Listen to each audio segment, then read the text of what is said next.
Hello বন্ধুরা, বলো তো আমরা এখন কোথায় যাচ্ছি? কেউ গেস করে বলতে পারো কোথায় যাচ্ছি?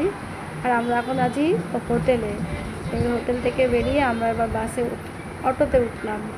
আমরা যেখানে গেছি সেখানে অটো ট্যাক্সি সবই চলে, কিন্তু আমার অটোতে চড়তে বেশি ভালো লাগে, ট্যাক্সিতে উঠলে বমি বমি লাগে। এবার দেখো আমরা স্টেশনে চলে এসেছি, স্টেশনে ট্রেনের জন্য অপেক্ষা করছি। ট্রেন এখনও আসেনি, আমরা একটু আগেই চলে এসেছিলাম। এবার আমরা ট্রেনের থেকে নেমে বাসে করে যাচ্ছি, পাহাড়ে উঠব। আসলে আমরা যাচ্ছি তিরুপতি মন্দির, তিরুপতি ভগবানকে দর্শন করতে।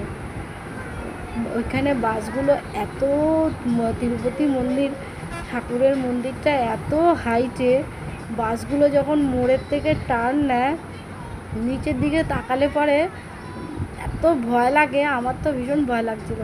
আমি তো ভয়ে কেঁদেই দিয়েছিলাম। যখন আসলে আমরা গেছি সন্ধেবেলা, তখন অতটা বোঝা যাচ্ছিল না। ফেরার সময় দিনের বেলায় খাদটার দিকে তাকালে এত হাইট, মনে হয় দেখলে পরেই মাথা ঘুরে যায়। আর দেখো, এই দেখো আমরা বাসে করে চলে এসেছি একদম মন্দিরের কাছাকাছি।